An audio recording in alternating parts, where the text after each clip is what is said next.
Hi everyone, welcome to Mind Muscle TV. तो इससे पहले कि मैं वीडियो स्टार्ट करूं, चैनल को जल्दी से जल्दी सब्सक्राइब कीजिए और वीडियो को बिल्कुल बिल्कुल एंड तक देखिए, क्योंकि इस वीडियो में मैंने एक्सरसाइजेस भी इंक्लूड किए हैं for postpartum period after C section surgery. आप में से बहुत से लोगों ने मुझे मैसेज किया है कि सी सेक्शन डिलीवरी के बाद नॉर्मल हेल्दी लाइफस्टाइल में, प्री प्रेगनेंसी वेट में और नॉर्मल हेल्दी बॉडी वेट में कैसे वापस जा सकते हैं। तो उस सजेशन के बेसिस पे मैंने ये वीडियो बनाया है फॉर दोज लेडीज जो न्यू मॉम्स है या फिर पिछले 12 मंथ्स में मॉम्स बनी है।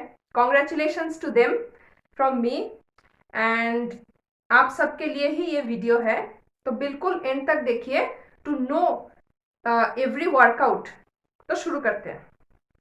तो इससे पहले कि मैं वर्कआउट पे स्किप करूं, मैं आपको थोड़े ब्रीफ में ये बता देती हूँ कि आपके बॉडी के इनसाइड अंदर में क्या क्या चेंजेस होती है और प्रेगनेंसी का और सी सेक्शन का क्या असर होता है। तो ये जो वर्कआउट आप स्टार्ट करेंगे, जो मैंने वीडियो के एंड में दिया हुआ है, उसके पहले आपको ये जज कर लेना है कि आपका बॉडी कितना स्ट्रेस इस मोमेंट पे बियर कर पा रहा है। उस स्ट्रेस के हिसाब से ही आपको वर्कआउट करना पड़ेगा। No stressing, no overdoing. तो पोस्टपार्टम जो पीरियड है, जो सी सेक्शन के बाद से या नॉर्मल डिलीवरी के बाद से पीरियड स्टार्ट होता है, पोस्टपार्टम के फर्स्ट वीक से लेके फोर्थ वीक तक जो वेट लॉस आपको होता है, वो कहाँ से आता है? It is not any miracle. तो ये आता है बेबी के वजह से, एमनाइटिक फ्लूइड के वजह से, ब्लड वॉल्यूम के वजह से, प्लेसेंटा के वजह से, फैट स्टोरेज के वजह से, आपके ब्रेस्ट टिश्यूज के वजह से और यूटेरस इन्वॉल्यूशन के वजह से। यूटेरस इन्वॉल्यूशन मतलब यूटेरस जो एक्सपेंडेड पोजीशन में था प्रेगनेंसी के टाइम में या डिलीवरी के टाइम में, उससे वो नॉर्मल साइज में श्रिंक बैक करता है, उसको कहते हैं इन्वॉल्यूशन। तो ड्यूरिंग प्रेगनेंसी आपका वेट कैसे इंक्रीज होता है? ड्यूरिंग प्रेगनेंसी हम लेडीज का जो ब्लड वॉल्यूम है, वो नॉर्मल टाइम के ब्लड वॉल्यूम से 30 to 40% इंक्रीज हो जाता है ब्लड वॉल्यूम। और जो हार्ट रेट है, हार्ट बीट है, वो 10 to 15 beats per minute increase हो जाता है ड्यूरिंग प्रेगनेंसी। और ये कब होता है? At the end of second trimester. Second trimester के टाइम पे ये आपको बहुत अच्छे से पता चलता है, मतलब बॉडी के बाहर से तो नहीं, बट वेट गेन आप नोटिस कर सकते हैं। तो ये जो वेट गेन आपका होता है बेबी से, एमनाइटिक फ्लूइड से, ब्रेस्ट टिश्यूज, फैट स्टोरेज, जो मैंने अभी बताया, और ये जो मैंने साथ में बताया कि blood volume increases by 30 to 40% और हार्ट बीट इंक्रीज होती है by 10 to 15 beats per minute. तो बॉडी हाइपर एक्टिव हो जाता है इस टाइम पे। तो ये सब नॉर्मल होता है आपके डिलीवरी के 2 या 3 दिन से पहले। तो जो डॉक्टर आपको ट्रीट कर रहे हैं प्रेगनेंसी के टाइम पे, वो जनरली आपको एक्सरसाइज या वर्कआउट करने के लिए क्लियरेंस देंगे, ग्रीन सिग्नल देंगे around 6 to 8 weeks of postpartum.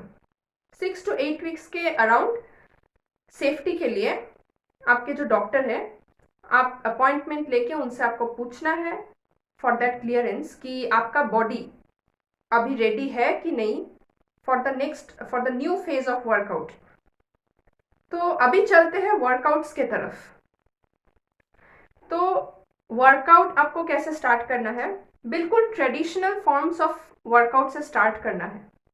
Traditional workout क्या है वो भी आपको वीडियो के अगले टाइम में पता चल जाएगा। मैंने जो सर्किट इंक्लूड किया है इस वीडियो में, उसमें प्योर ट्रेडिशनल वर्कआउट है, जो कि आइडियल है 6 to 8 वीक्स पोस्टपार्टम के बाद, not before that, for losing weight and regaining body strength.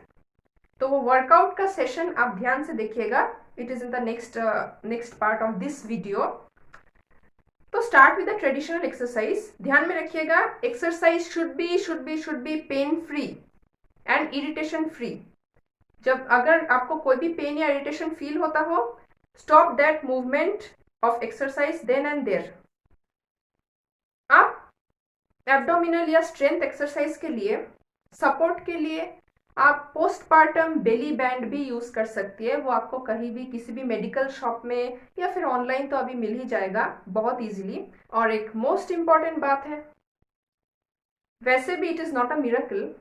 अगर आपकी प्रेगनेंसी में कोई कॉम्प्लिकेशंस नहीं थी, कोई हार्मोनल इश्यूज नहीं थी, तो आपका जो बॉडी वेट है, एक्सेस बॉडी वेट जो गेन हुआ है ड्यूरिंग प्रेगनेंसी, वो ऑटोमेटिकली रिड्यूस हो जाता है प्री प्रेगनेंसी बॉडी वेट में around 9 to 12 months after the C section surgery.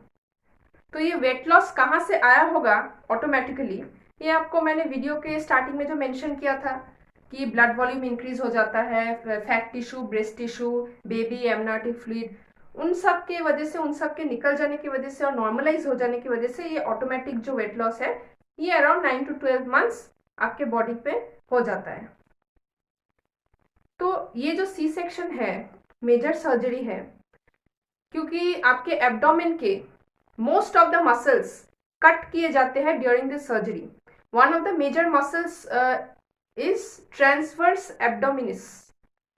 Transverse abdominis को कट किया जाता है।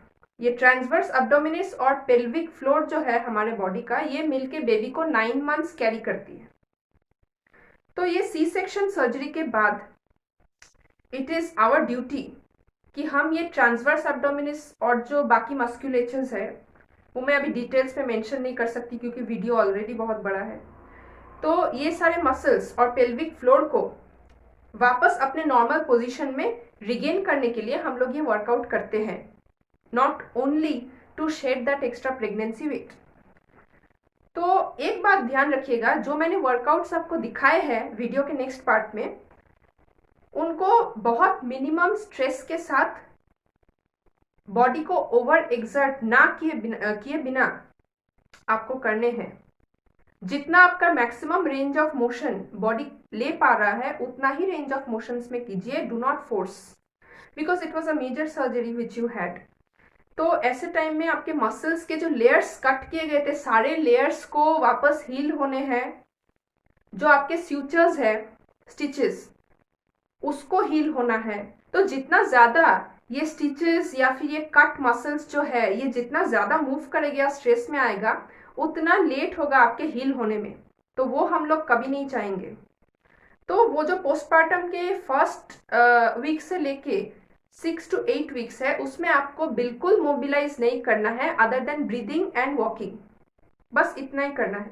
आफ्टर दैट धीरे धीरे with the support of belly band, postpartum belly band, आप ये स्टार्ट कर सकते हैं। कीपिंग इन माइंड, जितना ज्यादा mobility in the healing period उतना डिलेड होगा आपका हीलिंग, और जितना ज्यादा हीलिंग पीरियड ये 6 to 8 वीक्स में आप हील करेंगे, आप उतना ही जल्दी अपने regular day to day activities में वापस जा सकते हैं। तो अभी एंड तक ये वीडियो बहुत ही ध्यान से देखिए। एकदम स्लोली आपको फ्लोर पे ऐसे बैठना है। अगर आप फ्लोर पे नहीं बैठ सकते हैं तो आप लाइन डाउन पोजीशन में भी एक्सरसाइज कर सकते हैं ब्रीदिंग का, because it is a very basic exercise to bring back the abdominal muscles to its pre pregnancy condition. एकदम रिलैक्स होकर आप ऐसे बैठ जाइए। बैठने के बाद स्पाइनल कॉर्ड एकदम स्ट्रेट रखिए। अपने हाथ को ऐसे लोअर एब्डोमेन के पास प्लेस कीजिएगा ऐसे। ये जरूरी नहीं है, बट बिकॉज आपको एक मेजर सर्जरी हुआ है तो इस वजह से आप इसको इधर प्लेस करके देख सकते हैं कि आपके मसल्स प्रॉपरली ब्रीदिंग के टाइम में मूवमेंट कर रहा है या नहीं। ऐसे आंखें बंद कर लीजिए या फिर खुला रखिए। दिमाग को एकदम शांत कीजिए और ब्रीद इन ब्रीद आउट कीजिए ऐसे।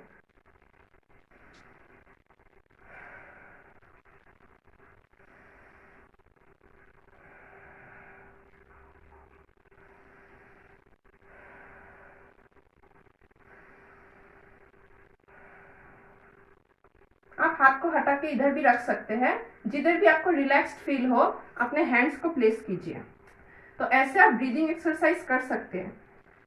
इसको आप सेट वाइज भी कर सकते हैं, 5 मिनट्स करके, या फिर 10 to 15 मिनट्स भी कर सकते हैं, जैसा आपको लगे। और वॉकिंग के बारे में तो आप जानते ही हैं, आप वॉकिंग घर पे भी कर सकते हैं या फिर किसी पार्क में जाके भी कर सकते हैं, लेकिन करना जरूरी है। अभी मैं आपको कुछ सिंपल से बॉडी वेट एक्सरसाइजेस दिखाऊंगी जो आप ये 8th वीक ऑफ पोस्टपार्टम से स्टार्ट कर सकते हैं to get back to your normal pre pregnancy body type.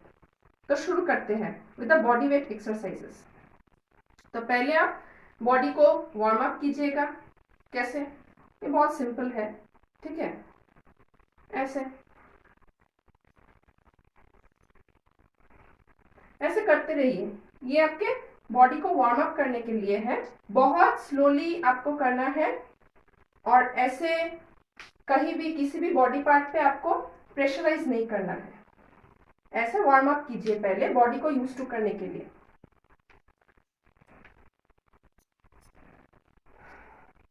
ऐसे वार्म अप करते रहिए एक्सरसाइज को स्टार्ट करने से पहले। एकदम स्लोली कीजिएगा ताकि आपके एब्डोमेन पे प्रेशर ना पड़े। बैक को स्ट्रेट रखिएगा क्योंकि एक पोस्ट प्रेगनेंसी बैक पेन होने का एक चांसेस यहाँ पे रह जाता है। तो फर्स्ट बॉडी वेट एक्सरसाइज आप स्टार्ट कर दीजिए। तो फोकस कीजिए, बैक को स्ट्रेट रखिए, ऐसे चेयर या स्टूल ले लीजिए फॉर बैलेंस।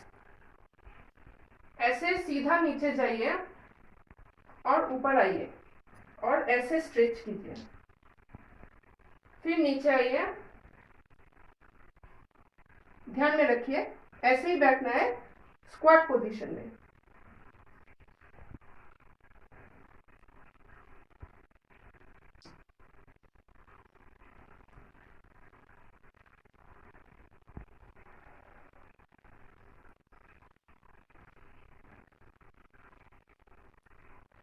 इसको आप कीजिएगा, इसको सेट में कीजिएगा।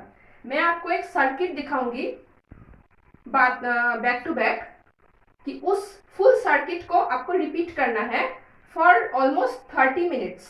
तो ये था मेरा सर्किट का फर्स्ट एक्सरसाइज, सीटेड स्क्वाट्स। तो अभी मैं आपको दिखाऊंगी लंजेस, सर्किट का सेकंड एक्सरसाइज।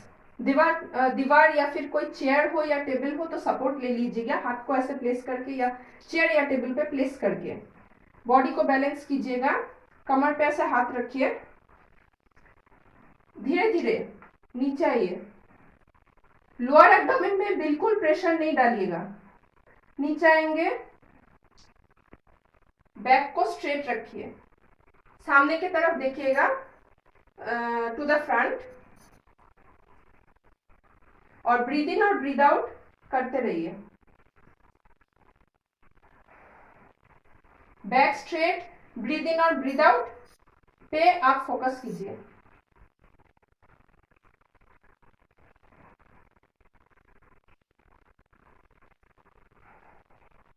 ऐसे ऑपोजिट साइड में भी कीजिए, सपोर्ट ले लीजिए।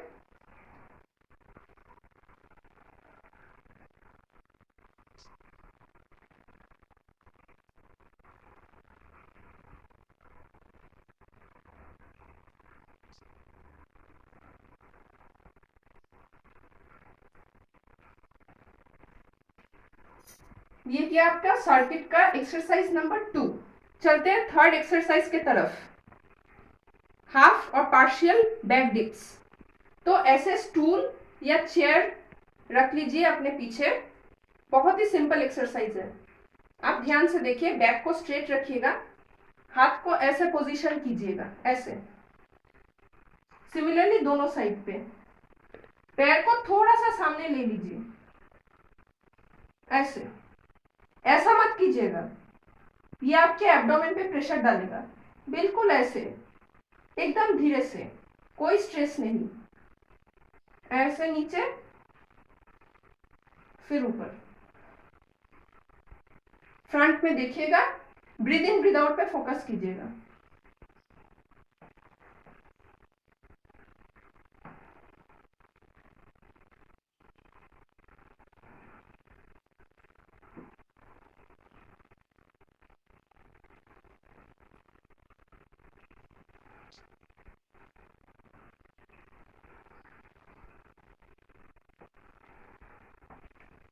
ऐसे पोजीशन में वापस, कोई स्ट्रेस नहीं लीजिएगा।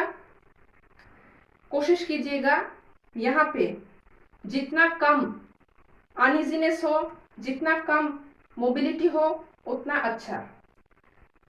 ये गया सर्किट का थर्ड एक्सरसाइज। अभी सर्किट के अगले एक्सरसाइज की तरफ चलते हैं। चौथे एक्सरसाइज जो है वॉल सपोर्टेड पुशअप। तो ऐसे शोल्डर विथ में आप दोनों हाथों को ऐसे प्लेस कीजिए, चेस्ट के बराबर प्लेस कीजिए। ऐसे बैक को स्ट्रेट रखिए, ऐसा या ऐसा नहीं होना चाहिए, बिल्कुल भी स्ट्रेस मत लीजिए। बैक को स्ट्रेट रखिए और ऐसे रिपीट करिए और ब्रीदिंग पे ध्यान दीजिए। ऐसे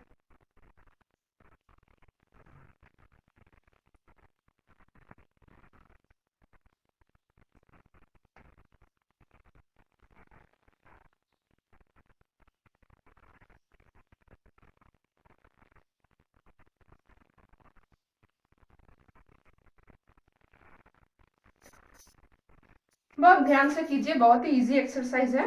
तो ये था सर्किट का फोर्थ एक्सरसाइज। अभी सर्किट के फिफ्थ एक्सरसाइज की तरफ चलते हैं, जो है वॉल सपोर्टेड लेग राइज। हाथ को ऐसे रखिए, कमर पे ऐसे हाथ रखिए और पैर को लिफ्ट कीजिए, जैसा मैं करती हूँ वैसे।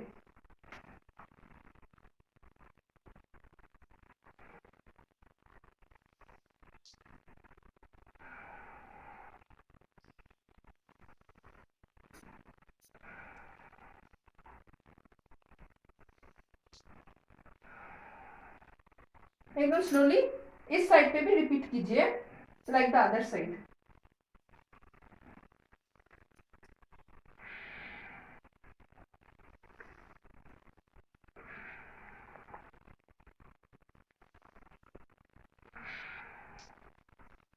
तो ये गया वॉल सपोर्टेड लेग राइज। बहुत ही ध्यान से कीजिएगा, एब्डोमेन पे ज्यादा प्रेशर मत दीजिएगा। एकदम हल्के से इसको लिफ्ट कीजिएगा और नीचे लाइएगा। दोनों साइड पे एकदम स्लोली करना है, जितना आपका रेंज है। अगर ज्यादा नहीं उठता, आप इसको ऐसे मत कीजिए जोर जबरदस्ती। बिल्कुल स्लोली लिफ्ट कीजिएगा और नीचे लाइएगा, जितना आपके लिए कंफर्टेबल हो। अभी चलते हैं सिक्स्थ एक्सरसाइज की तरफ। दीवार या टेबल को सपोर्ट बना के ऐसे खड़े हो जाइए, बैक स्ट्रेट, बैक को स्ट्रेट करके पैर की तरफ ध्यान दीजिएगा।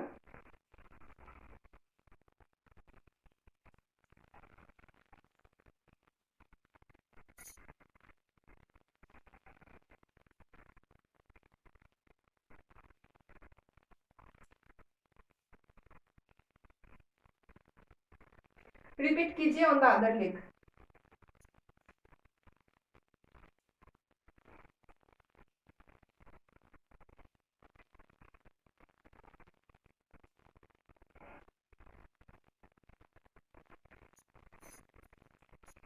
बिल्कुल बॉडी पे या लोअर बॉडी पे प्रेशर डाल के इसको मत कीजिएगा, जितना कंफर्टेबल रेंज ऑफ मोशन है। अगर यहां तक है तो यहां तक। अभी चलते हैं सेवेंथ एक्सरसाइज की तरफ। तो ध्यान से देखिएगा, एकदम फ्लोर पे ऐसे बैठ जाइएगा, रिलैक्स्ड, ऐसे जैसे मैं बैठी हूँ।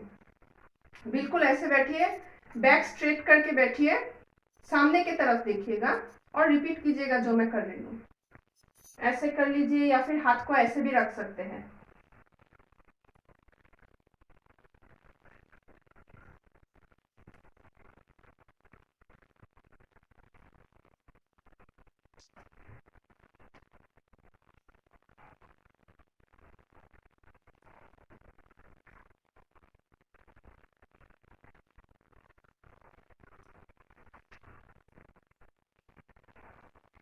बहुत स्लोली कीजिएगा, एकदम जल्दी जल्दी मत कीजिएगा, क्योंकि एक मेजर सर्जरी के बाद ज्यादा मोबाइल नहीं होना चाहिए इतना भी जल्दी। धीरे उठिए, धीरे से पैर को आगे कीजिए। हो सकता है तो वॉल सपोर्ट भी ले सकते हैं, कोई प्रॉब्लम नहीं है।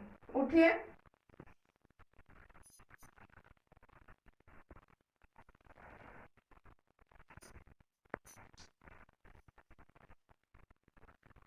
सेम कीजिए ऑन द अदर साइड।